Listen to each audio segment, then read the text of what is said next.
All right, my boy, my guy, King Sounds drops King Talk, the deluxe edition, on all digital platforms, right here on YouTube, Spotify, and also on Apple Music. The link's in the description. Go ahead and check it out. All right, the Los Angeles Clippers are signing Nicolas Batum after he cleared waivers, and he was stealing money from Trailblazers and the Charlotte Hornets.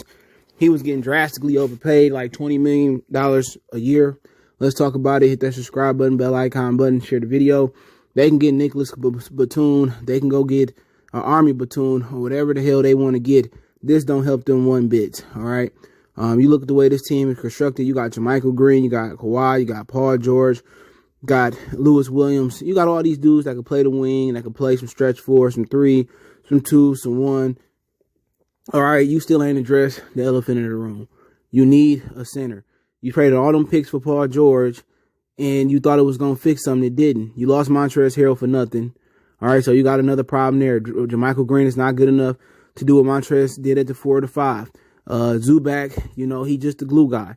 When you look at the situation, they should have went out there and they should have tried to trade and get Mo Bamba or Vujovic or somebody like that. They should have been the one trading for Clint Capella last year. But then when you trade all your assets for Paul George, you still lacking at that position in the playoffs. He can't score the ball.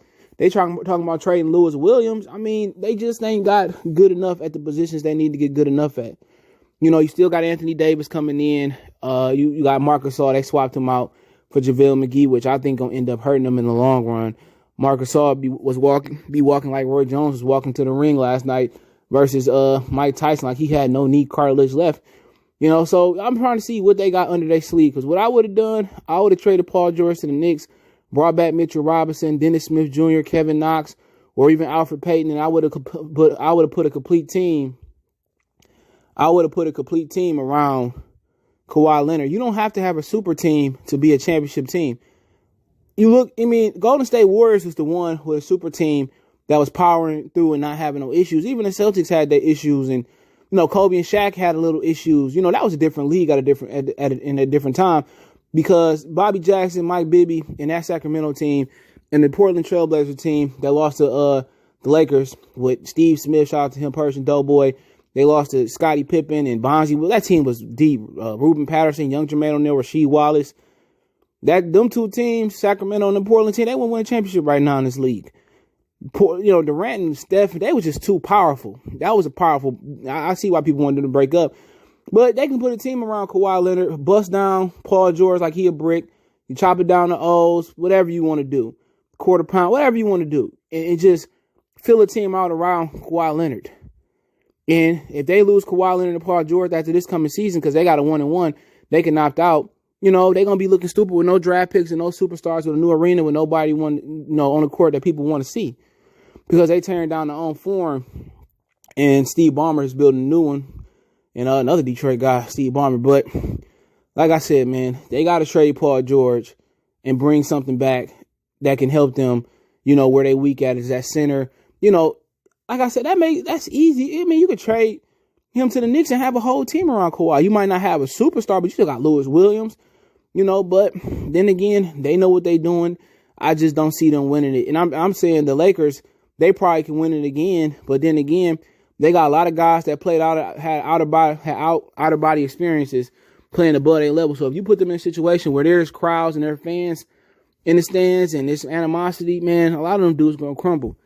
I'm going to say Denver, it's their time to shine, to be honest. It is Denver's time to shine. But not sure if they're ready to make the step to be championship contenders. But this move don't help shit.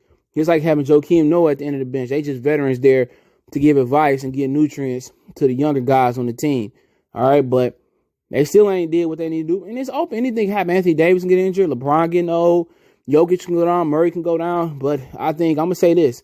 Not sure. Houston ain't no factor ever because they just got 2 chokers. But if it's in a year and Devin Booker and Chris Paul can put it together, they might can make it, man. The West ain't as strong as it used to be. But, hey, let me know what you guys think. Don't forget, you can find us on Facebook, Instagram, Twitter. Reach out if you have a business question, inquiry, sponsorship, video request. Keep sharing the videos. All my social media links in the description. Want to make a donation? Cash App CJ Good 313. That's in the description. PayPal link in the description as well, too. rest of the donate, share the video, hit that subscribe button, bell icon button. Check out our NBA Talk playlist and follow us on Sportscastr, create a profile on my live streams I do in the world there. Appreciate the love and support. We gone.